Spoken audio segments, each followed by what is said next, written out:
Hello, everyone. Tonight, we are diving into a story that might just hit closer to home than you expect. Picture this. It's quiet now. Maybe you're curled up in bed or sitting in your favorite chair. But what if the people you trusted most, the ones you poured your soul into, turned on you? What if your love, your sacrifices were seen as a weakness? You probably won't survive that level of betrayal unchanged. I know I didn't. So before you get comfortable, take a moment to like the video and subscribe, but only if you really like what I do here. And hey, drop your city and the local time in the comments. I love seeing where everyone's tuning in from. Now turn off the lights, maybe turn on the fan for some soothing noise, and let's get started tonight. My name's Margaret Pierce, but most folks around here just know me as Maggie. I'm 58, and if I've learned anything in my near 6 decades walking this earth, it's that sometimes love can be the cruelest teacher. See, I thought I knew what sacrifice meant. I thought I understood what it meant to give your life for your child, but nothing prepared me for the gut-punch reality. That child might grow up and see you as nothing more than an obstacle. For 30 years, my entire existence orbited around my son, Ryan. I gave up everything for him. Late nights working doubles, early mornings making sure he never went without. Paid for his education, his medical bills, his clothes. Even gave up my own marriage just so Ryan could have a shot at a better life. But life's got this nasty little habit of smacking you in the face just when you least expect it. It was a Wednesday afternoon, one of those gray, heavy sky days. I had just gotten back home. Well, their home. Ryan and his wife Brittany's place. I walked in, suitcase still in my hand, heart full of nerves, ready to explain the news. I wasn't working for Miss Carter anymore.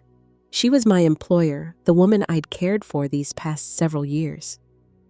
I hadn't even gotten to the part about why when Ryan's face turned hard. His eyes darkened. His jaw tightened. Why would you suddenly quit? His voice was sharp, slicing right through my little bubble of hope.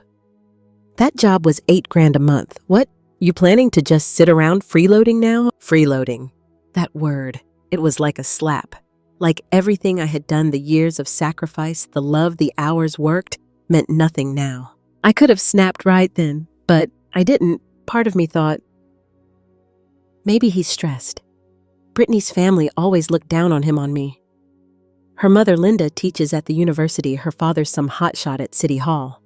To them, Brittany marrying Ryan was like charity work. Brittany picked up their attitude like it was part of her wedding vows. Always snide little comments about his salary, my background, us being beneath them. But I thought once they found out, once they knew about the inheritance, it'd all change. Miss Carter, bless her heart, she left me $8 million. Not because I begged, not because I schemed, because she respected me, because I earned it. I hadn't told them yet, though. Guess I wanted to see their true colors first. So I smiled, pushed down the hurt, and tried to shift the conversation. Didn't you say Brittany's planning to get pregnant soon? I thought I'd come back early. Help out, support her during the pregnancy. Maybe even help with the baby after. Brittany's face ice cold. She actually scoffed. Postpartum recovery requires professional care, she said, like I was dirt beneath her designer shoes. You used to be, what? A housekeeper. What would you know about that? Before I could respond, Linda chimed in, voice dripping with fake sweetness. Taking care of a newborn isn't diapers and bottles, Maggie. It's a science. You need training. This isn't amateur hour. They had it rehearsed, like a Broadway show of condescension. I could practically hear the applause in their heads. I gave a tight, bitter smile. I knew that script by heart. They still saw me as the maid, the help, the woman who didn't belong. Fine, I said, keeping my voice even. If you've got it covered, I won't step on any toes. Linda rolled her eyes, smug as ever. Of course, you'll still cover the nanny and nurse, though. I'll handle the hiring. Her words hit me like a gut punch. My mouth went dry, but Ryan, he jumped right in all eager. Exactly, Mom. You shouldn't have quit that job. We've got expenses piling up. You should keep working. And that's when the fog lifted, when it all clicked. They didn't want me home to rest. They wanted my paycheck. I wasn't a mother to them. I was an ATM. I squared my shoulders, looked him dead in the eye. I'm 58. I think it's time I retired. Brittany let out this sharp, bitter laugh. Retired? You don't even have a pension, Maggie. What are you retiring from? Her words hit harder than I expected. I wanted a retirement fund, but I spent every penny on them, paid off their mortgage, bought their groceries, covered their bills. Now it was thrown back in my face like I was a fool. Brittany sneered. Your income was pathetic anyway. You should have planned better. Ryan, my son, raised his voice then. Enough. You're stressing her out. Brittany's trying to get pregnant. We need money more than ever. You're still in good shape. You can work another 20 years. 20 years. The words, they hollowed me out. After everything, every sleepless night, every dollar earned, I was still just a source of income. But I saw it now. The lies, the manipulation, the sugar-coated promises of, we'll take care of you someday. Just words to keep me on the hamster wheel. I steadied my voice, firm, unshakable. I'm retiring. That's final. Linda's face, it shifted. A crack of fear beneath the smugness. She backpedaled, voice softening. Look, Maggie, be realistic. There's no room for you here. But there's a solution. My gut twisted. There's a wealthy family looking for a live-in assistant. Great pay, room and board. You've done that before. Brittany chimed in, all fake excitement. Perfect idea. You could help us financially. Win-win, right? My face hardened. I quit. I'm not going back to work in anyone's house. Linda's smile vanished. Her eyes cold now, sharp. Well, there's a senior residence nearby. You could work there. Kitchen help, janitorial. At least you'd be pulling your weight. Brittany nodded. Way more reasonable. Stop expecting us to carry you. Rage simmered, but I stayed calm. Looked at Ryan, my son. You really think sending your own mother to scrub floors in a nursing home is acceptable? He avoided my eyes, but kept the act up. Be realistic, Mom. You've always said you wanted independence. Isn't this dignified? Then right in front of me, he dialed the number. The final cut? The boy I sacrificed everything for, eager to shove me out the door. But what they didn't know was they just made the biggest mistake of their lives. I stood there watching Ryan's thumb hover over the dial button. His eyes were sharp, his face unreadable, like I wasn't his mother anymore, just some inconvenient mess he was trying to clean up. And you know what? For the first time in a long, long time, I didn't flinch. I didn't beg. I didn't cry. I didn't even ask him to stop. Instead, I picked up my suitcase, the one I'd brought home, thinking it meant I'm here to help. I straightened my shoulders, looked him dead in the eyes, and said, calm as a quiet storm, if this is who you've become, Ryan, then I guess I never really knew you. Brittany snorted under her breath. Drama queen, she muttered, but I ignored her. I ignored them all. I walked to the door, every step steadier than the last. Just as I reached for the handle, Linda's voice shot out like a whip. You're his mother, Maggie. You're supposed to be responsible for his future. You can't just walk away like this. I turned, leveled my gaze at her. Responsible? I've been responsible for Ryan for 30 years. I've sacrificed my marriage, my health, my future, just to give him a life. What exactly do you expect me to bleed next?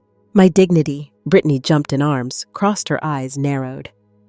You raised him, and now you want to wash your hands of it? That's unbelievably selfish. I almost laughed right then.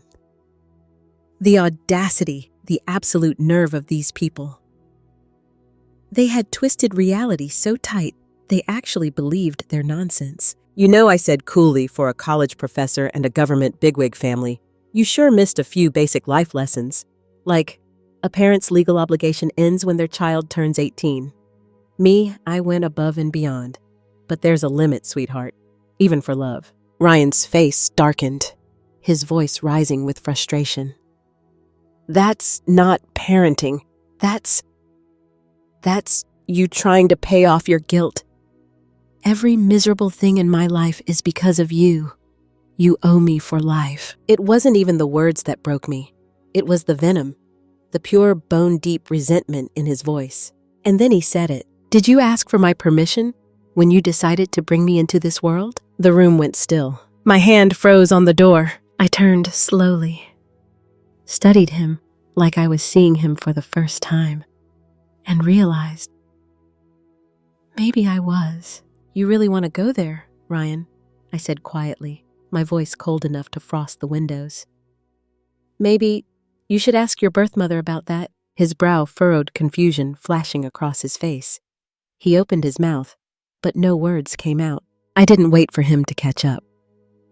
I grabbed my suitcase, stepped out the door, and left them standing there, their mouths hanging open like fish gasping for air. I barely made it to the elevator before the shout started. You're disowning your own son. You're not even human. Don't get too proud, Maggie. When you're old, sick and desperate, let's see how far that independence gets you. No one's hiring a washed-up woman your age. You'll come crawling back. Mark my words. I didn't turn around. Not once. I pressed the elevator button, head held high, eyes forward. You see, they thought I had nothing. But what they didn't know was I had everything. The house they lived in, bought with my blood, sweat, and tears. The deed, legally theirs, sure. But $8 million sitting in a trust fund, that was mine. All mine. They couldn't touch it. Couldn't twist it. Couldn't steal it. I rode that elevator down each floor a step further from the person they tried to break. By the time I hit the lobby, I wasn't the same woman who walked in there that morning. I called a cab, booked a room at the most expensive hotel downtown, and checked in without blinking an eye. A few hours later, I was sitting in the penthouse suite, glass of wine in hand. City lights sprawling below me, and my phone pressed to my ear. Mr. Daniels? I greeted the lawyer on the other end. It's time. Let's get the ball rolling. For the next week, I toured every high-end neighborhood in town. Luxury villas, gated communities, marble floors, grand staircases, sun-drenched patios. But nothing felt right. Not yet. That is, until I walked into the Ridge at Cedar Heights. The place was pure, unapologetic elegance. Winding driveways, private security fountains glittering under the sun. It practically whispered, "You've made it." I stepped into the sales office ready to browse. And fate, well, she had a sense of humor. Because standing there, clipboard in hand, her polished smile faltering the second she saw me, was Chloe, Linda's niece, Brittany's cousin. We'd crossed paths before at family functions. I remembered her, all glossy hair, expensive heels, and the kind of arrogance that dripped off her like perfume. Her eyes scanned me head to toe, the recognition flickering across her face like a faulty light bulb. Maggie? Pierce? She sneered, voice sharp enough to slice glass. What are you doing here? I smiled, slow and steady, looking to buy. Chloe's jaw twitched, barely contained amusement bubbling beneath her words. You buy here. Honey, this isn't open house weekend for the help. The room quieted. Heads turned. Eyes followed. I kept my smile calm and dangerous. I'm not here for snacks, Chloe. I'm here to buy. Now? You gonna show me around or should I call your manager? Her smirk faltered. People whispered. A few chuckled under their breath. And for the first time, I saw the scales tip in my favor. I wasn't their maid anymore. I wasn't the fool, the burden, the discarded. I was the woman with 8 million reasons to rewrite the rules. The look on Chloe's face. God, I'll never forget it. That split second when her smug little smirk faltered, when her brain couldn't quite catch up to what her eyes were seeing. Me, standing there, not in a maid uniform, not with my head down, but with the kind of quiet, lethal confidence only money can buy. She hesitated, then tried to salvage her pride with that same syrupy, condescending voice. Of course, Mrs. Pierce. Right this way. I followed her through the showroom, her heels clicking nervously against the polished marble. The place was extravagant. Vaulted ceilings, crystal chandeliers, floor-to-ceiling windows that framed the skyline like a painting. But I wasn't distracted by the luxury. I was watching her, the way her posture stiffened, the slight tremble in her hand when she flipped through the brochure. She was rattled, and she should be, because people like Chloe, they spend their whole lives clinging to the illusion that they're better, richer, smarter, above people like me. What they can't stomach is when the tables turn. We stopped in front of a scale model of the villas. Tiny, perfect versions of the mansions sprawled out across the gated community. Chloe cleared her throat, voice wobbling just slightly. These start at $3.5 million. Fully customized interiors. Private gardens, state-of-the-art security. I pretended to study the model, tapping my chin thoughtfully. Nice, she forced a smile. Of course, we do require proof of purchasing ability before proceeding with any serious offers. Translation. Show me your bank account made. I didn't miss a beat. I pulled out my phone, opened the banking app, and held it up to her face. Her eyes darted to the screen, and the color drained from her cheeks faster than you could say $8 million. The showroom buzzed. Other clients noticed. Whispers floated through the air like static. 8 million, someone muttered. She's got 8 million. I held the screen steady, my gaze never leaving hers. Will that do? Chloe's mouth opened, closed, opened again. She looked like a fish gasping for air. Before she could stammer another insult, a young man in a crisp navy suit approached. Mid-30s, confident, too polished to be a junior staffer. Good afternoon, ma'am. I'm Alex, the sales manager here. Is there a problem? Chloe recovered fast, plastering on a fake grin. No problem at all. Mrs. Pierce was just browsing. Alex's sharp eyes flicked between us, sensing the tension. He smiled politely at me. Mrs. Pierce, would you like me to personally assist you with a tour? I nodded once, slipping my phone back into my bag. That would be lovely. Chloe faded into the background, shrinking smaller with every step I took toward the future she thought I'd never touch. Alex led me through the model home. It was breathtaking. Soaring ceilings, imported stone countertops, a sunroom that looked out over rolling hills. Every inch whispered quiet wealth. And you know what? I didn't feel out of place. Not for a second. I belonged here. Maybe more than anyone else in that building. By the time we circled back to the sales office, I'd made my decision. I'll take it, I told Alex, my voice steady. In cash. The showroom froze. Even Alex faltered. Pardon? You heard me. I pulled out my checkbook. I'd like to purchase this villa. Today. Full amount. No mortgage. No financing. The room buzzed with hushed shock. Alex scrambled to process the paperwork, his hands moving fast, eager to close the sale. And Chloe. She hovered in the background, pale and trembling, her eyes flickering with panic. But I wasn't done yet. See, people like Chloe, they need reminders. As I signed the final page, I turned to Alex, smiling sweet as sugar. Oh, and one more thing. I'd like that young woman at the front desk, Sophie was it, to get the commission for this sale. Alex blinked, confused. Sophie. But she's still in training. I insist, I interrupted, my voice firm. She treated me with respect when no one else did. She deserves the reward. Alex nodded quickly. Of course, absolutely. I could feel Chloe's glare burning into my back. But I didn't look at her. I didn't have to. The papers were signed. The house was mine. The message, loud and clear. You underestimated the wrong woman? I left the showroom that day with the keys to my new home and the quiet satisfaction of knowing karma was finally clocking in. That night, I celebrated 5-star dinner, fresh flowers filling the villa, the kind of peace I hadn't tasted in decades. But deep down, I knew this wasn't over. Not yet, because people like Linda, like Brittany, like Ryan, they don't give up. They don't just disappear. They circle, waiting, watching, biding their time. And I'd seen enough snakes in my life to know when one's about to strike. But this time, I was ready. More ready than they could ever imagine. I didn't even get a week of peace. That's how fast they came crawling back the moment they caught wind of my little real estate purchase. The vultures started circling. It started with a phone call. I almost didn't pick up, but curiosity got the better of me. Hello, I answered, already bracing myself. Maggie? Linda's voice smooth as ever, but with an edge of fake sweetness that made my skin crawl. I heard a little rumor. You bought a house, in Cedar Heights, no less. I didn't say a word. Just let the silence hang there. She kept going. You know, you really should have consulted us before making such a big financial move. After all, it affects the family. I almost choked on my coffee. The family. You mean the family that kicked me out? That called me useless? That tried to ship me off to scrub floors in a nursing home? Linda laughed lightly like I was being dramatic. Oh, Maggie, don't be so sensitive. We were just concerned about your future. My future, I repeated flatly. Funny. You didn't care about my future when you were trying to shove me out the door. There was a pause on her end, just long enough for me to picture the wheels turning in her conniving little mind. Listen, she started, tone softening. We might have overreacted.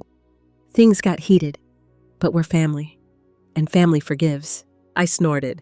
Family also schemes, manipulates, and bleeds you dry, apparently. Linda cleared her throat, ignoring the jab. Ryan's been a little stressed. You know how men are with the pressure of providing. And Brittany, well, she can be sharp-tongued, but her heart's in the right place. I almost laughed. Her heart's buried somewhere under the mountain of designer bags I paid for. Another pause. Then quietly, carefully, she dropped the real reason for the call. We just want to understand where all this money came from, Maggie. It's a lot. People talk. They speculate. Ah, there it was, the greed bubbling up beneath the fake concern. I leaned back in my chair, staring out at the view from my new living room. Sunlight poured across the hardwood floors, the distant hum of sprinklers whispering through the open window. You want to know where the money came from? I asked, voice like ice. It came from years of backbreaking work, from loyalty, from sacrifice, from a woman who respected me enough to leave me everything when she passed. Linda scoffed, her mask cracking. Oh, please, don't act like this is some rags-to-riches fairy tale. You, a housekeeper, suddenly rolling in millions, sounds shady to me. I smiled. Jealousy's an ugly color on you, Linda. Before she could spit more venom, I hung up. But that wasn't the end of it. Over the next few days, the messages poured in. Brittany's passive-aggressive texts. Ryan's pathetic voicemails shifting from fake concern to guilt trips to outright rage. And then, the flowers. A massive bouquet delivered right to my door. Red roses, a glossy card tucked inside. Wishing you a lovely weekend. Love your son. I nearly burst out laughing. The gall of it, the sheer shameless nerve. Without hesitation, I picked up the bouquet, walked it straight to the trash can, shoved it in, and snapped a photo. I sent that picture to the front gate concierge with strict instructions. Refuse any deliveries from this person. Forward him this photo. I didn't just want him rejected. I wanted him humiliated. For a few blissful days, silence. Then the real circus began. Ryan started showing up, lurking outside the gated community. Rain or shine, weekday or weekend, there he was, hovering near the entrance. Sometimes pacing, sometimes slumped on a bench like a kicked puppy. The first few times, I ignored him. But he escalated. One morning, as I was leaving for brunch, he lunged toward the car, face contorted with desperation. Mom, please, he begged, banging on the window. Don't be like this. Come home. I was wrong. I'll change. I didn't even look at him. Just rolled up the window and told my driver to keep going. It was pitiful, embarrassing, but it wasn't sincere. Not for a second. Ryan didn't miss me. He missed my money. 2 weeks of this, and I finally got sick of the drama. Hired a full-time driver, stopped walking anywhere alone, avoided the front entrance entirely. Eventually, the act wore thin. Ryan disappeared. For a moment, I thought, maybe, just maybe, it was finally over. I was wrong, because snakes don't disappear. They just slither into darker holes. A week later, my phone rang. I didn't recognize the number at first, but the voice on the other end sent a chill straight through me. Hey, Maggie, the man drawled. It's Richard, my ex-husband, the man I hadn't spoken to in over 20 years. What? How did you get this number? I stammered, caught off guard. Relax, he chuckled. Ryan found me. Guess he's been doing some digging. Showed up at my office, making a scene. My stomach twisted. Richard continued, voice heavy with irritation. Kid demanded a paternity test. Said I was lying. Insisted I was still his real dad. I rubbed my temple, dread settling in my chest. And what did you tell him? I told him the truth, Richard said simply. That I'm not his biological father. But I didn't tell him everything. That was always our deal. I exhaled, tension releasing slightly. Thank you. No problem, Richard replied. But brace yourself, Maggie. He's unhinged, desperate. If he's willing to track me down after all these years, He's not gonna let this go. He was right. Ryan wasn't coming to terms with anything. He wasn't processing the truth. He was planning his next move. And I needed to be ready because I could feel it. The storm was far from over. I wish I could tell you Richard's warning was enough to prepare me for what came next. But the truth is, I still underestimated how low Ryan would sink. See, I thought he'd stew for a while, process the truth, maybe even finally grow up. But Ryan, he wasn't interested in growing up.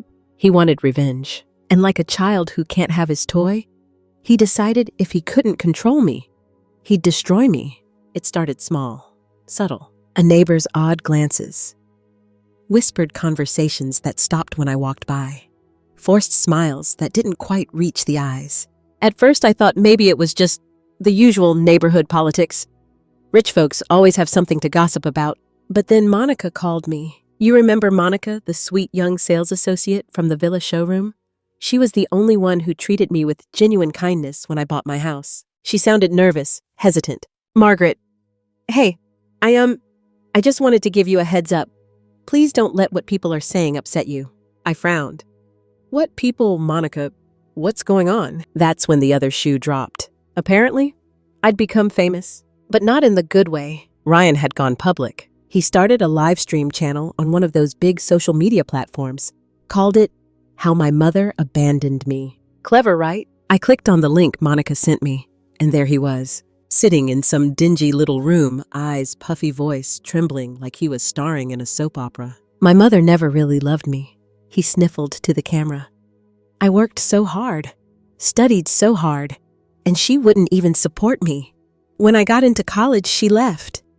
Took some job as a live-in assistant for rich strangers, leaving me to live alone in a crummy apartment. I stared at the screen in disbelief as he poured out one manipulative lie after another. When I got married, she didn't contribute a dime. Now that she's rich, she cut me off completely, like I never existed. The comments poured in. Thousands of strangers eating it up like candy. What kind of mother does that? She sounds heartless. He deserves better. It made my stomach churn. But it wasn't just the lies that got under my skin. It was the genius of it. Ryan didn't come right out and accuse me of anything illegal or scandalous. No, he crafted the perfect sob story, painted himself as the abandoned, struggling son, the heartbroken victim, and me, the cold, ruthless villain. It was infuriating and effective. His follower count skyrocketed. His streams blew up. Pity donations poured in. He even started selling merchandise, cheap t-shirts with slogans like, "All I wanted was her love." It was so absurd, it almost felt like a bad dream. But this wasn't a nightmare I could wake up from. It got worse. People started digging. My name, my address, photos of my house. My entire life was being dissected by internet strangers with too much time and too little sense. Suddenly, I wasn't just some private citizen enjoying her hard-earned retirement. I was the villain in Ryan's viral sob story. And it was working. I considered calling my lawyer immediately. But I didn't. Not yet. Because deep down, I knew fighting fire with lawyers was one thing. But sometimes you gotta fight fire with gasoline. So, I made a plan. That same night, I registered my own account on the same streaming platform, created a channel, titled it, "So This Is the Mom Who Abandoned Ryan." Simple, sharp, impossible to ignore. First, I dropped into his live stream, sent a hefty donation, $5,000, just enough to make the chat explode. Then I sent a message across the screen. "Hi everyone, I'm the heartless mother Ryan's been crying about. Want to hear my side? Come to my channel.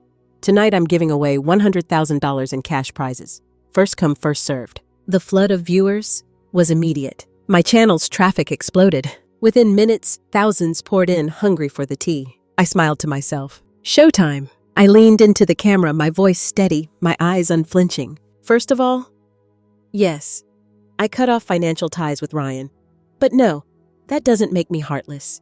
People deserve the full story. I laid it all out.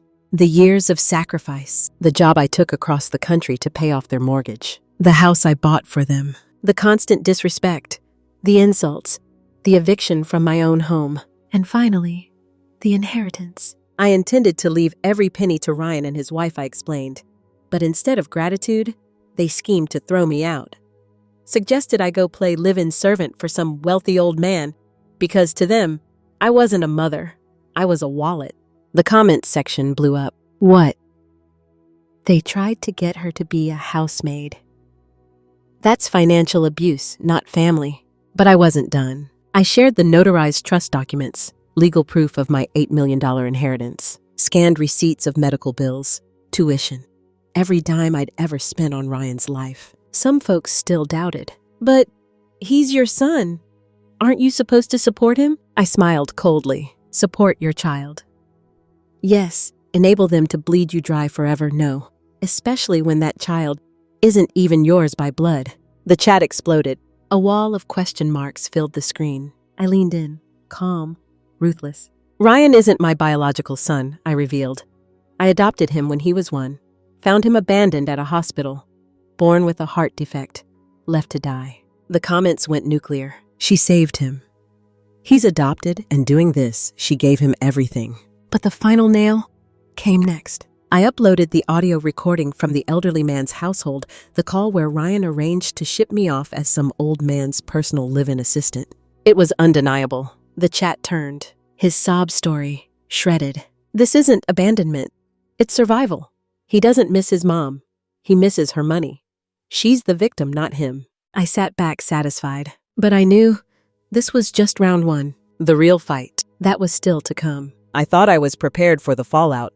But nothing quite prepares you for the internet turning on your own flesh and blood. The next morning, Ryan's streaming account gone. Completely wiped off the platform. His merchandise site shut down.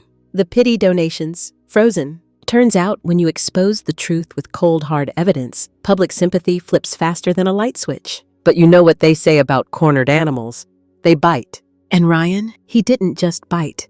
He came clawing and snarling like a rabid dog. First, he showed up outside my gated community again. But this time, there were no fake tears, no dramatics, no pathetic, trembling pleas. Just rage. Pure, unfiltered, dangerous rage. I spotted him from the upstairs window, pacing like a caged lion, fists clenched, jaw tight, eyes wild. And for the first time, I felt it. Not guilt, not sadness, not even anger, fear. Real bone-deep fear. I called security, locked every door and window, and doubled my household staff's hours. For 2 days, he stalked the front gate, shouting, pacing, threatening to expose me to the neighbors. But the guards did their job, kept him out, until he found another way in. Not physically, but digitally. See, I'd underestimated how vindictive Ryan could get. While I was basking in my little victory, he was scheming. And this time, he went for the jugular. That night, my phone lit up with dozens of missed calls and texts from old friends, acquaintances, even distant relatives I hadn't spoken to in years. The messages were frantic, panicked, some flat out angry. Margaret, is this true? You scammed your own kid? I can't believe you. I logged onto Facebook, my heart pounding. There it was. Ryan had created an entire website. Photoshopped evidence, fake bank statements, screenshots of old emails twisted out of context. A slick, manipulative sob story built from half-truths and outright lies. But the most gut-punching part? He'd somehow tracked down my ex-husband, Richard, and dragged him into the mess. On the website, there was a video. A shaky, poorly lit clip of Richard looking exhausted and irritated, clearly filmed without his full consent. Ryan's voice off-camera feeding him leading questions. So, you're saying my mom manipulated you too? Would you say she tricked you into abandoning me? Did she lie to you about her money? Richard trying to wave him off, muttering, Kid, I don't know what your mother's told you. Just leave me out of it.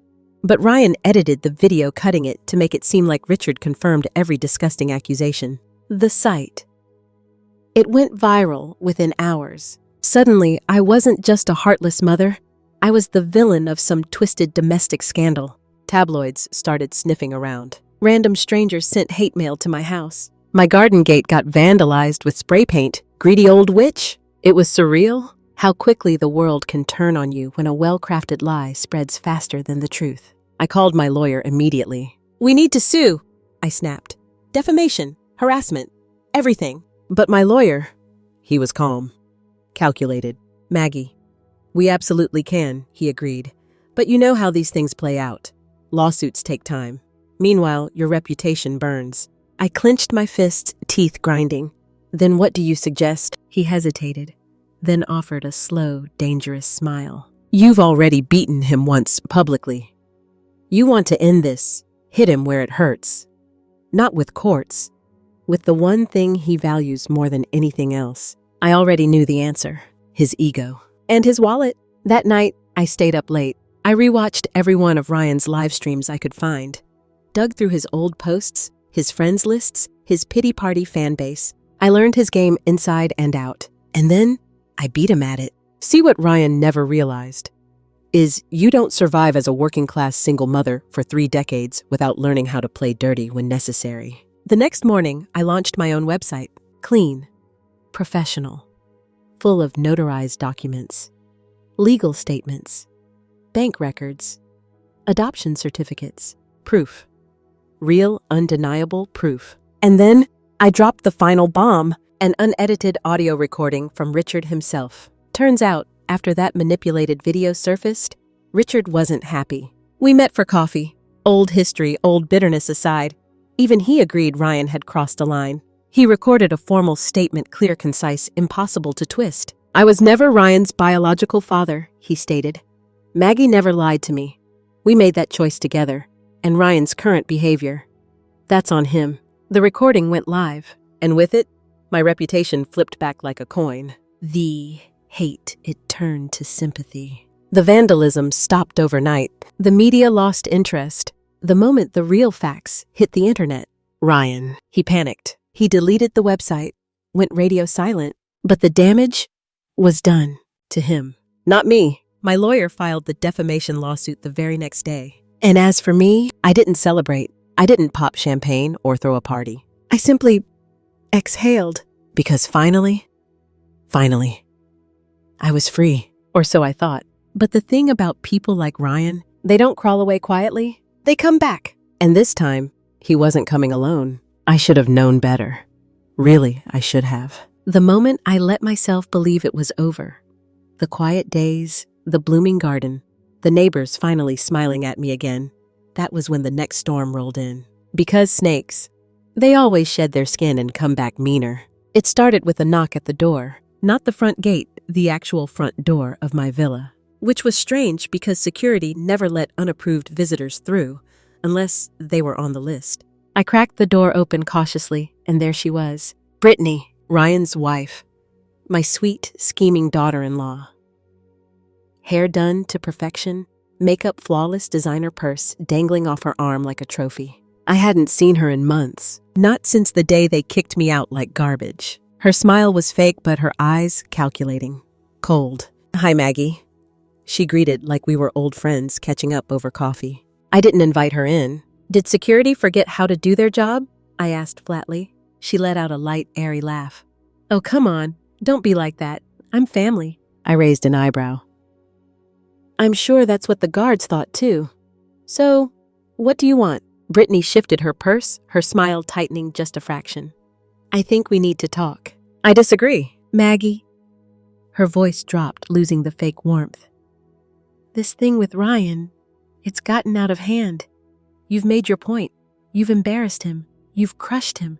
Isn't that enough? I crossed my arms, leaning against the doorframe. You're acting like I started this. Brittany's mask slipped for a second, just a flicker of annoyance. But she caught herself, smoothing her expression. Look, I know things got complicated, but airing family drama publicly, you've humiliated him. He can't even show his face around here anymore. I snorted. He humiliated himself, Brittany. I just showed people the truth. Her jaw clenched. Regardless, it's affecting me too. My reputation, my job, my family. There it was. The real reason for the visit. It wasn't about Ryan, not really. It was about her. Her cushy lifestyle. Her spotless image. I shook my head, already done with the conversation. That's not my problem. But before I could close the door, she wedged her hand into the frame, her voice turning sharp. If you don't back off, you'll regret it. I tilted my head, amused now. Is that a threat? No, she snapped. It's a promise. I paused, staring at her. And for the first time, I saw it. Desperation. Not the kind that comes from love or loyalty. The kind that comes from watching your entire carefully constructed life crack. I smiled. Brittany, I've survived worse than you. And if you think you can scare me into silence, you're even dumber than I thought. With that, I slammed the door in her face. And yet, my heart was pounding. Because I could tell, this wasn't over. Not by a long shot. Over the next few weeks, things escalated. Anonymous phone calls in the middle of the night. Blocked numbers. Silence on the other end. Then a soft chuckle. Then the line going dead. Strange cars parked down the street. Lights flickering in my yard after dark. Packages showing up with no sender name, empty boxes, shredded newspaper even once. A dead rat. It was textbook intimidation, and I knew exactly who was behind it, but they weren't smart enough to cover their tracks. Security footage, license plates, delivery records. I handed everything to my lawyer and the police. But the harassment kept coming, until one evening I got a call from Monica, her voice shaking. "Margaret, are you okay?" I frowned. Of course. Why? You haven't seen the video yet." My stomach twisted. "What video?" She hesitated. "You better sit down." A minute later, I found it. A new account. Anonymous, but the voice unmistakable. Ryan. The video title, "The Truth About My Mother, What She's Hiding." I clicked play. There he was, eyes bloodshot, his voice trembling, but this time, the act was gone. This wasn't a sob story for pity. It was rage. "You all think she's some victim?" he hissed. "You think she's innocent? She's not. She's a fraud, a liar, and I'll prove it."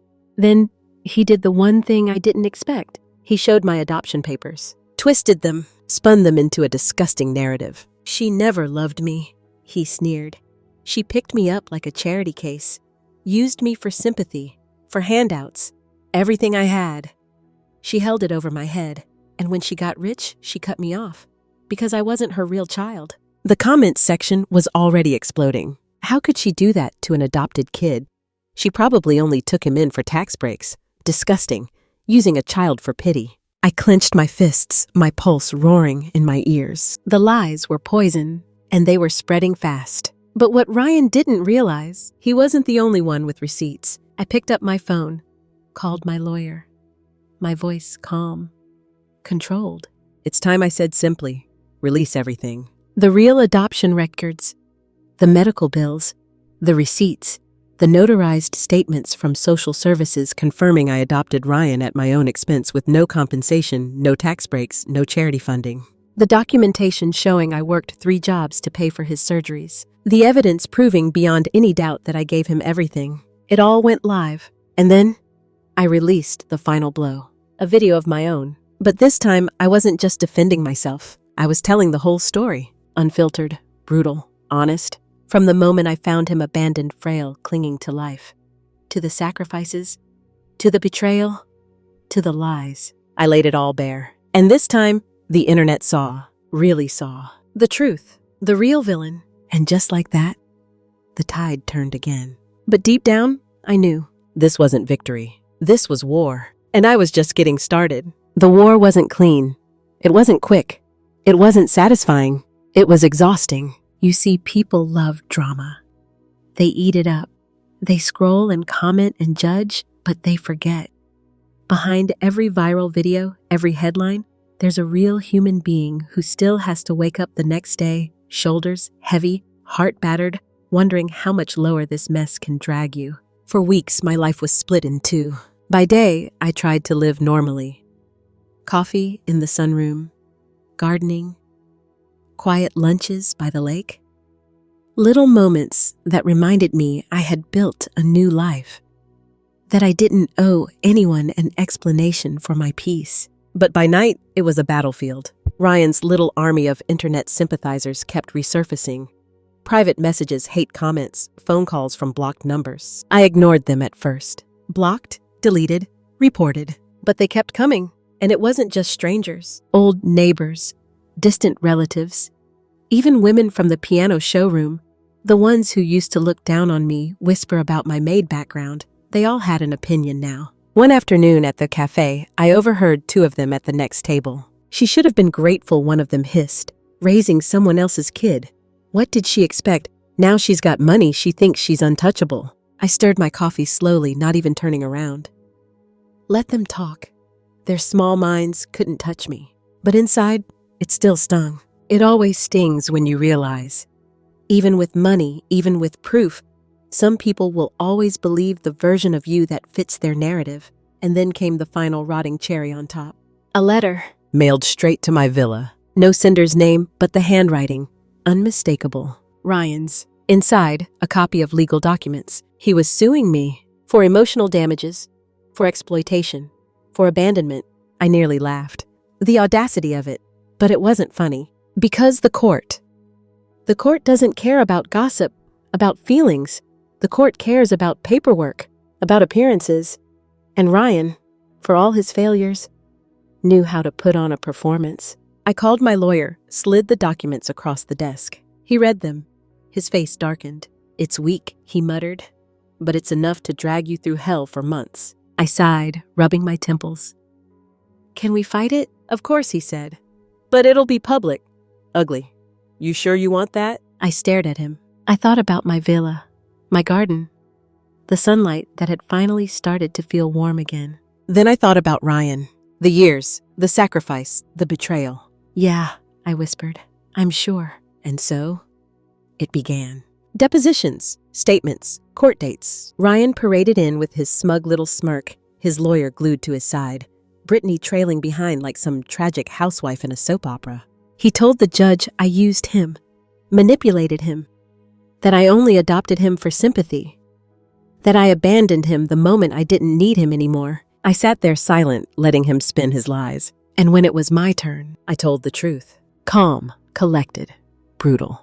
I showed the receipts, the medical bills, the adoption records, the trust documents, the audio recordings. Every ugly detail laid bare. The courtroom buzzed with quiet shock. Even Brittany's eyes started to shift, darting to Ryan with flickers of doubt. The judge unimpressed with Ryan's theatrics. It dragged on for weeks, but in the end, the truth won. The judge dismissed the case, citing frivolous and malicious intent. Ryan's face turned white.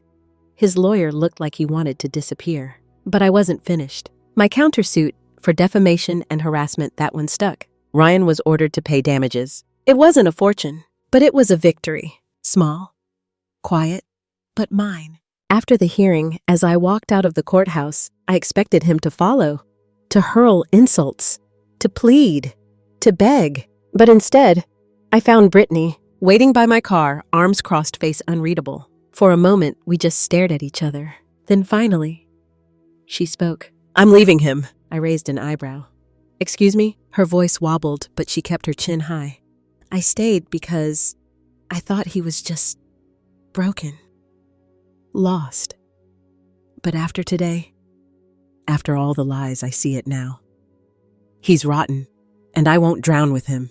I didn't say anything, just watched her. For the first time, she looked real.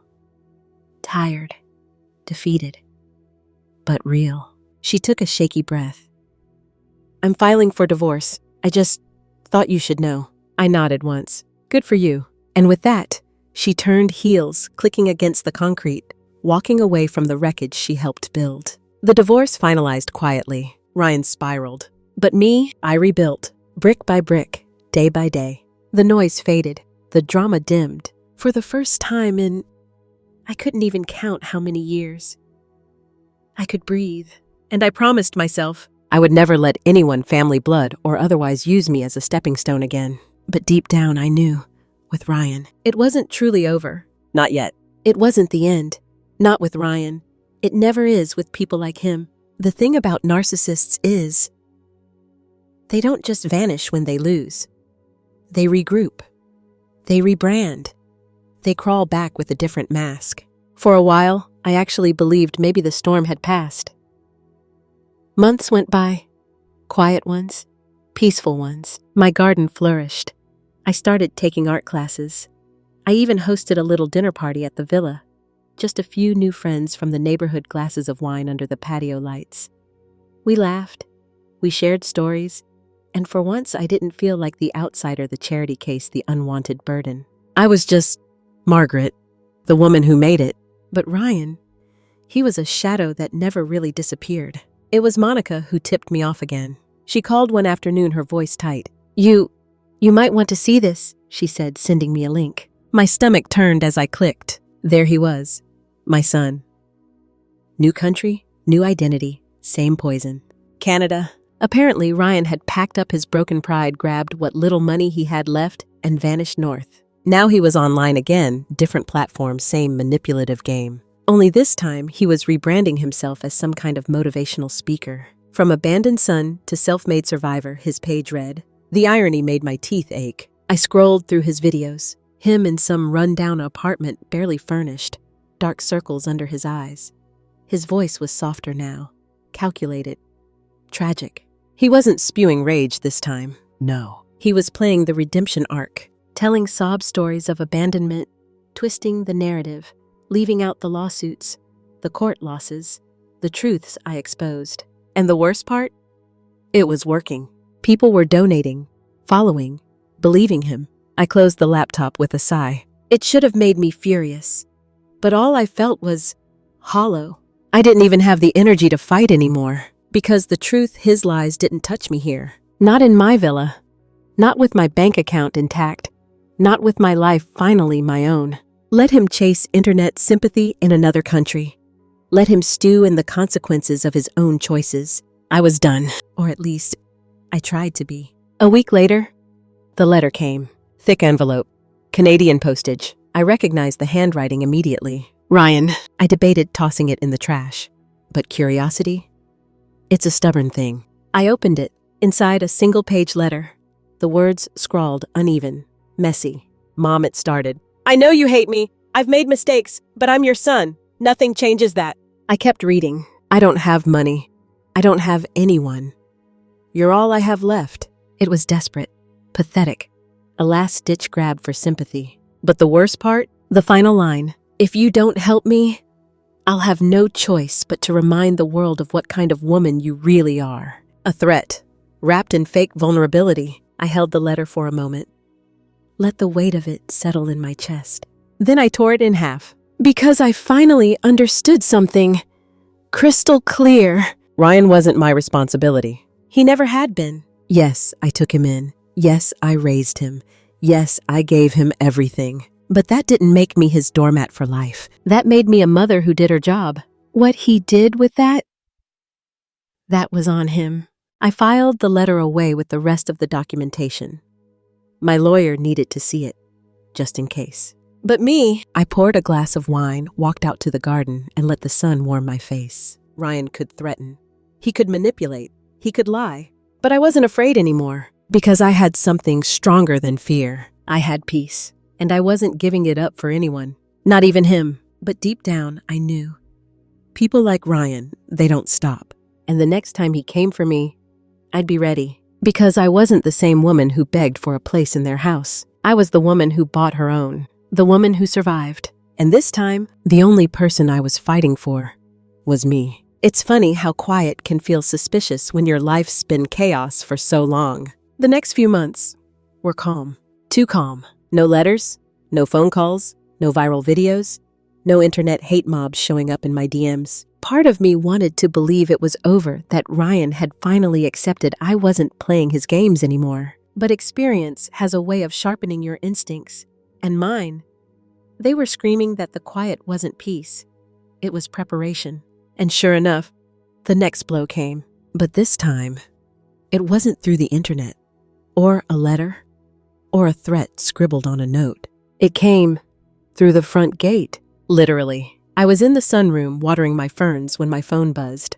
A call from the concierge. Ms. Pierce, there's someone here asking for you. Says it's urgent. I frowned. Who? He didn't give a name. But he's with the police? That got my attention. I grabbed my keys, slipped on my flats, and made my way down to the gate.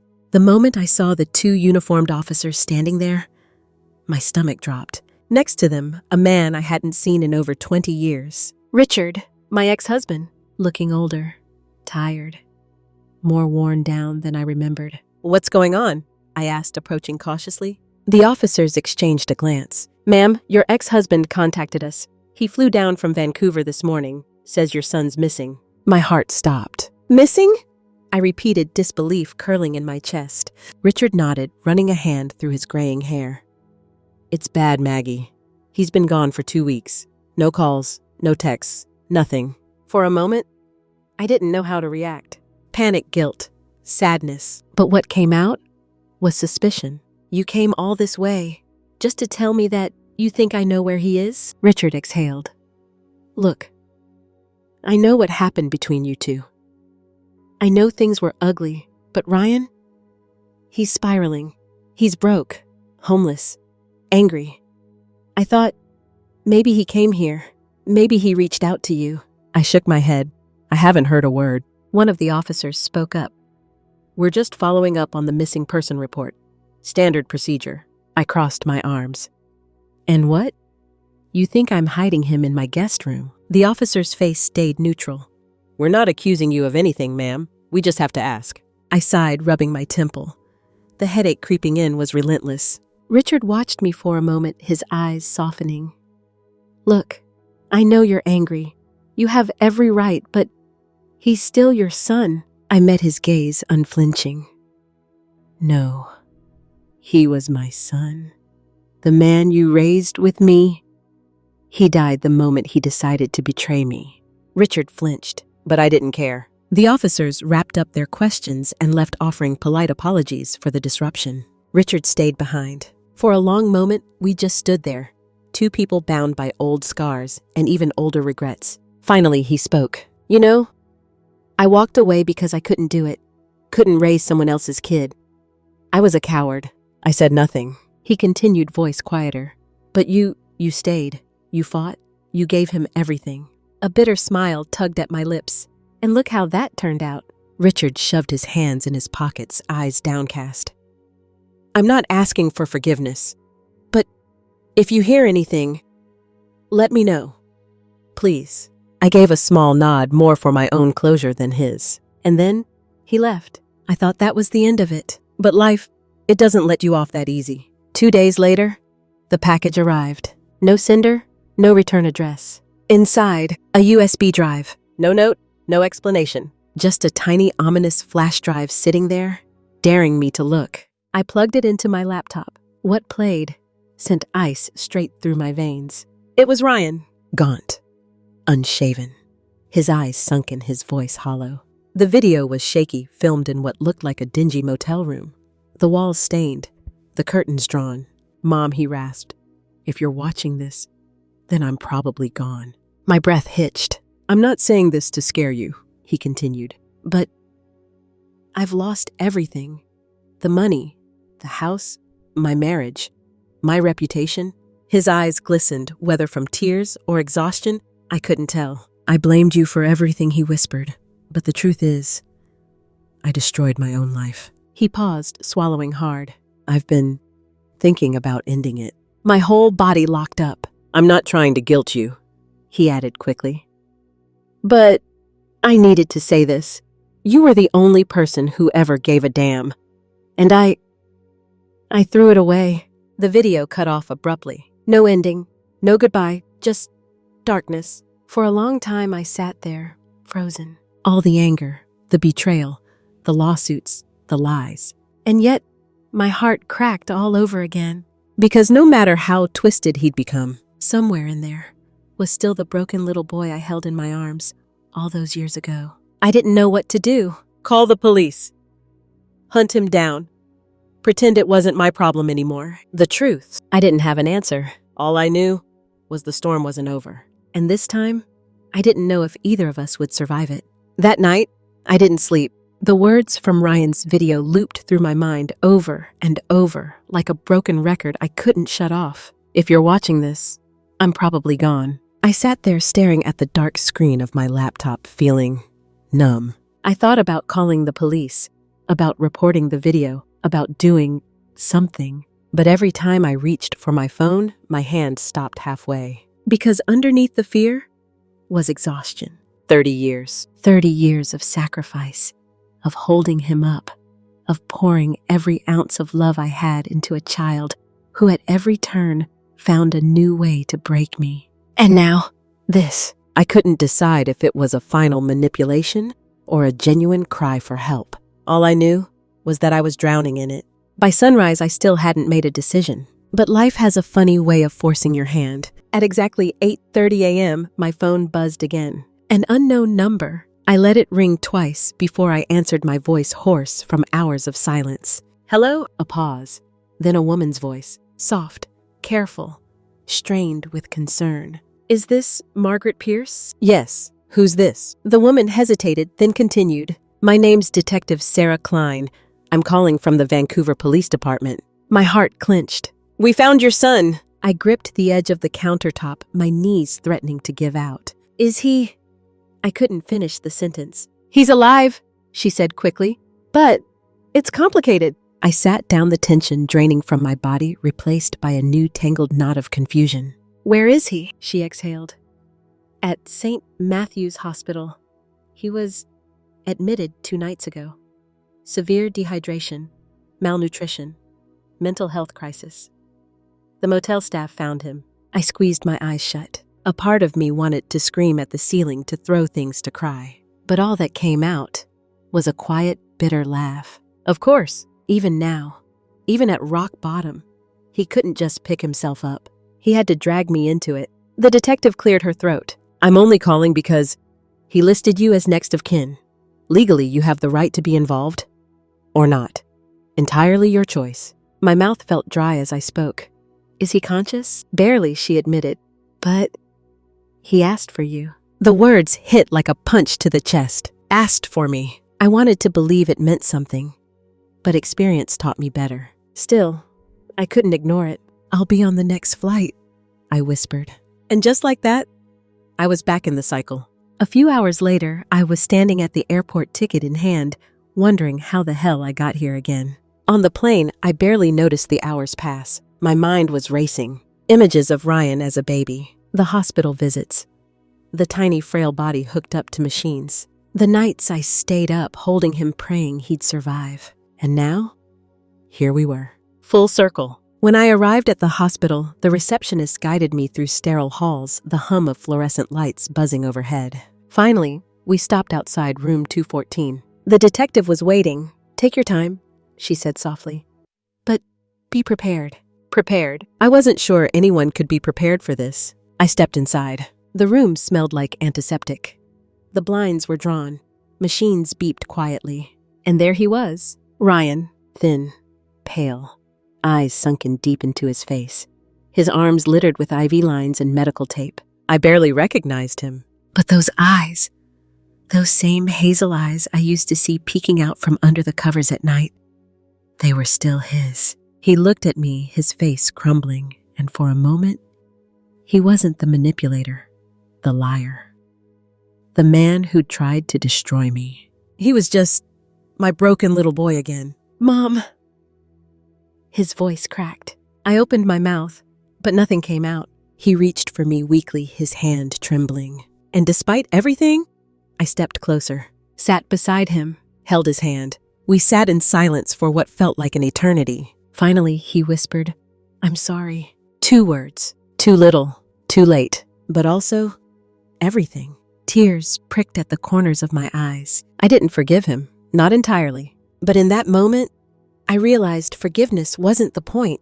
Understanding was. I squeezed his hand gently, and for the first time in a long, long time, we sat there.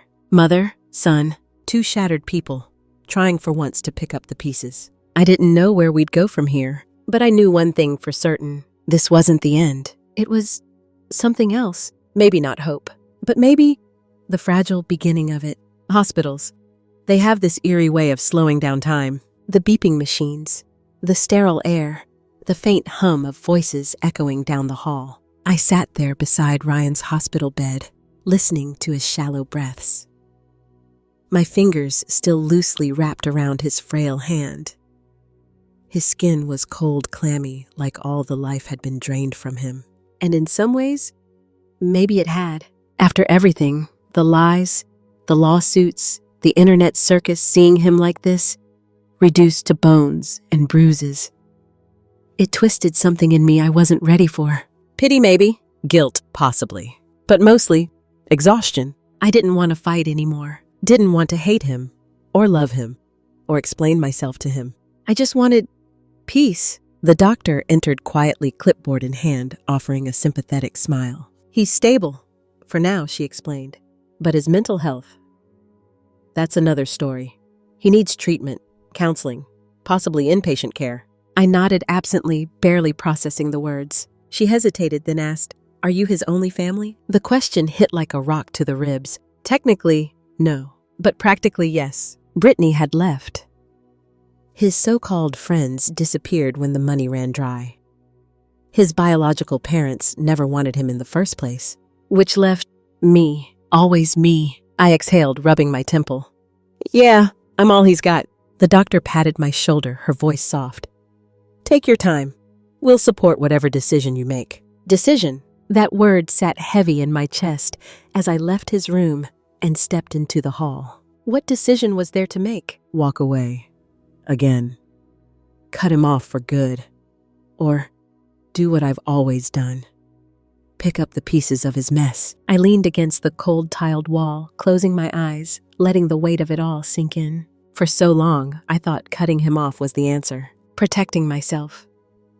Finally, choosing my peace over his chaos. But standing there, I realized this wasn't black and white. It never had been. He was my son, adopted or not. A liar, a manipulator, a walking disaster, but also the scared little boy I found abandoned all those years ago. I couldn't rewrite the past, couldn't erase the pain, but maybe, just maybe, I could decide how the next chapter went. By the time I returned to his room, he was asleep. I sat beside him, watching his chest rise and fall, my mind spiraling through a lifetime of memories. The first time he called me mom, the hospital nights, the sacrifices, the betrayal, the heartbreak. It was all there, intertwined, messy, human. I didn't know if I could ever love him the same way again, but I knew this much. I wouldn't abandon him. Not completely. The next morning, I met with the hospital social worker, arranged for his transfer to a long-term care facility. Somewhere safe, somewhere structured, somewhere far enough away that I could breathe, but close enough to keep an eye on him. Ryan wasn't happy about it. When they told him the plan, he glared at me, resentment flickering in his eyes. You're locking me up? He snapped, his voice still weak but sharper now. No, I said calmly. I'm keeping you alive. His jaw tightened. I don't need your help. I leaned in, my voice steady. You don't want my help, but you need it. And whether you like it or not, I'm still your mother. He scoffed, turning his face to the wall. I didn't argue, didn't fight, didn't try to convince him. Because this time, I wasn't chasing approval. I was making decisions for me, and for the fragile part of him that still clung to survival. The weeks that followed were quiet. I returned home to my villa, tended my garden, played piano, let the sunlight spill through my windows and onto the hardwood floors.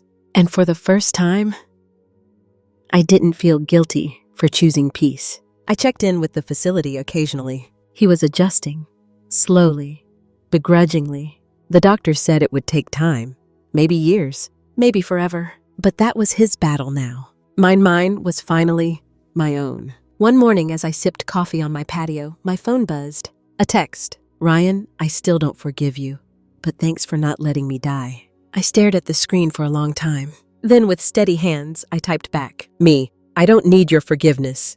I need you to survive. That's enough. I hit send. And that was the first honest exchange we'd had in years. It wasn't love. It wasn't hate. It wasn't clean or pretty, but it was progress.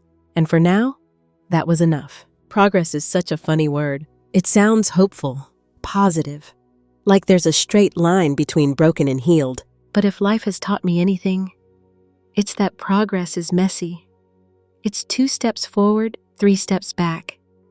It's good days tangled with unbearable ones. And it's learning that sometimes peace isn't the absence of pain. It's just finally learning how to live with it. The months after Ryan's text were quiet, mostly. I didn't see him, didn't hear from him again for a while. But every few weeks, the facility would call with updates. The usual therapy sessions, medication adjustments, small signs of improvement, or setbacks. And me, I finally focused on living, truly living. The villa became my sanctuary. The garden flourished, roses, lavender, wisteria creeping along the trellises. I took up painting again, hosted book clubs with women who didn't care about my past or my bank account, just good coffee and better conversation. I learned how to be myself, not Ryan's mom, not the housekeeper turned millionaire, just Margaret. It wasn't always easy. There were still whispers from old acquaintances, looks at the grocery store, the occasional stranger recognizing me from the viral mess that was my life. But I stopped letting it chip away at me. I'd earned my place here, and no one was taking that from me. Until one evening, the doorbell rang. It was late, too late for deliveries, too late for visitors. I approached the door cautiously, heart tight in my chest. Through the peephole, I saw him. Ryan. Thinner, still pale, but different. There was no smugness this time, no arrogance, no rage simmering beneath the surface, just uncertainty, and maybe the tiniest flicker of humility. I opened the door but didn't invite him in. We stood there for a moment, the cool evening breeze brushing past us, carrying the faint scent of wisteria from the garden. He shifted awkwardly, hands stuffed in his jacket pockets. I didn't come to cause trouble, he said softly. I promise. I raised an eyebrow, arms crossed. Then why are you here? His eyes flicked to the ground. I got discharged. Been doing better. My doctor thought maybe I should face things. Close some doors. I stayed quiet, waiting. He met my gaze, swallowing hard. I know I ruined everything, and I'm not asking you to forget that or to pretend like it didn't happen. Another pause. But I owe you the truth. That caught me off guard. I tilted my head, curious, despite myself. What truth? Ryan exhaled shakily. It wasn't just the money, or the house, or the inheritance. It was me. I frowned. What do you mean? He rubbed the back of his neck, his eyes clouding with regret. I hated myself for being me, for being adopted, for being abandoned. I hated that I wasn't enough for my birth parents, that I wasn't enough for Dad, that even with everything you gave me, I still felt worthless. I stayed quiet. The old me would have tried to comfort him, fill the silence with reassurances, but the woman standing there now, she let him sit in his discomfort. Because the truth was, it wasn't my job to patch his broken pieces anymore. After a moment, Ryan continued, I blamed you because it was easier than facing myself. I twisted everything. I hurt you, lied about you, tried to destroy you. His voice cracked, his eyes glistening with unshed tears. And I can't undo that, but I can say, I'm sorry. The words hung in the air between us, real, raw, and for the first time, sincere. I exhaled slowly, my shoulders relaxing just a fraction. I wasn't sure what to say. I didn't know if forgiveness was even possible. But I did know. This was the first time he'd shown me the man I'd hoped he'd become. Not perfect, not fixed, but honest. I opened the door a little wider, nodding toward the porch swing. Sit, I said quietly. We're not going inside yet, but we can talk.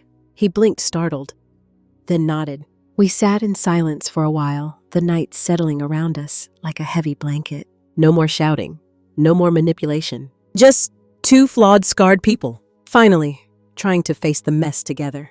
It wasn't a clean slate, but maybe it was the start of one. We talked for hours. No screaming, no accusations, no lawyers breathing down our necks. Just words, some bitter, some broken, some surprisingly gentle. For the first time, Ryan didn't speak like a victim or a manipulator or a man with a hidden agenda. He spoke like a son fumbling to be human again. I listened as he unraveled pieces of his past I never knew. The bullying in school. The constant whispers of you're not really their kid. The quiet resentment that built with every sideways glance, every smug smirk from people who knew the truth about his adoption. I hated feeling different, he admitted, staring at the floorboards beneath his feet. I hated that. No matter how much you gave me, I still wasn't enough. Not for myself, not for the world. I stayed quiet, fingers tracing the rim of my coffee mug. I wanted to tell him he was wrong, that he was enough, that every sacrifice I made wasn't wasted. But the truth, I couldn't force him to believe that. I couldn't fix the cracks in his foundation. That was his burden to carry. What I could do was be honest. You never had to be enough for the world, I said softly. You just had to be decent, kind, honest. I paused, my eyes steady on his. That's where you failed me. His shoulders tensed, but he didn't argue, and that was progress. We sat in silence again, the moon hanging low in the sky, casting silver light across the garden. After a while, he finally asked, "Do you think we'll ever be okay?" I thought about that, about 30 years of sacrifices, the lies, the lawsuits, the public humiliation, the betrayal. I thought about the nights I cried myself to sleep, the months I questioned every decision, the years I spent thinking maybe I wasn't enough. And then I looked at him, gaunt, bruised, but finally stripped of the arrogance and entitlement. Finally, just Ryan. I don't know, I admitted. Maybe not. He nodded slowly, accepting that answer. And it felt oddly freeing, because for the first time, neither of us was pretending. No false promises, no fake apologies, no pressure to wrap our mess into a neat, happy ending. We were two people standing on the wreckage of what used to be a family, trying to figure out if we could rebuild or just walk away. And honestly, either option felt okay. Eventually, he stood to leave. "I should go," he mumbled, awkward, unsure. I followed him to the gate, watching as he lingered, eyes darting nervously. Finally, he spoke. "Thanks for not turning me away." I smiled faintly. I almost did. He chuckled softly, shoving his hands in his pockets. "Figures." A beat passed, and then he turned and walked away. I watched him disappear down the quiet street, the sound of his footsteps fading into the night. And for the first time, I didn't feel fear or anger or heartbreak. I just felt relief, because whether or not we ever fixed this, I was finally free of the weight of it. Free to live for myself, for the garden, the music, the late-night coffee, and the sunrise walks. For the woman I fought so damn hard to become. Ryan's story, that was his to finish. Mine wasn't over yet, and this time, it belonged to me. It's strange, isn't it? How quiet can sound so loud once the noise is finally gone. The weeks after Ryan's visit slipped by like a gentle tide. No drama, no scandals, no police at my door. Just stillness. I'd wake up in the morning to birdsong drifting through the open windows. Brew a pot of dark roast coffee. Tend to my roses. Play a little piano when the sun spilled just right across the hardwood. For the first time, it felt like my life wasn't a battlefield. It was mine, truly mine. I still got the occasional update from the care facility where Ryan had been. He wasn't living there anymore. He'd found a small shared apartment nearby. Took a part-time job at a bookstore of all places. It made me smile, bitterly at first. Because the same man who tried to paint himself as my victim, my parasite, was finally learning to stand on his own feet. I didn't reach out. He didn't either. And that space, that quiet space between us, was the healthiest thing we'd ever given each other. I kept living, sold the villas, invested the money, took a cooking class with Monica, who had become surprisingly a dear friend. I even started painting again, badly, but with joy. And for once, no one hovered, waiting for me to fail. No one whispered behind my back about my past. No one looked at me and saw only my mistakes or my sacrifices. They saw me, Margaret Pierce, the woman who walked through hell and bought herself a better address on the other side. One crisp autumn morning, as I sat by the lake, sketchbook in hand, my phone buzzed with a message. It was Ryan. Just 2 words. "Thank you." That was it. No demands, no manipulation, no apology tour. Just acknowledgement. I stared at the screen for a long moment, my thumb hovering over the keyboard. For a second, I almost responded, but I didn't. Not out of anger, not out of bitterness, but because I didn't need to. I owed him nothing. Not my money, not my peace, not even my forgiveness. I put the phone down, tucked my sketchbook under my arm, and turned toward the winding path back to my villa. The breeze carried the soft scent of roses and damp earth. The sun peeked through the trees, casting dappled light along the gravel. For the first time in over 30 years, I wasn't someone's mother, or housekeeper, or villain, or hero. I was just me, Margaret, survivor. And I was finally free. No more waiting for the next disaster. No more drowning in other people's expectations. Just life, quiet, beautiful, messy, mine. And if Ryan ever found his way, truly found it, maybe one day we'd talk again. But that chapter, it wasn't written yet. And for the first time, I was perfectly okay with that, because I had my own story to live now. The story that started the day I stopped begging for love and started choosing myself. And that was the best ending I never expected.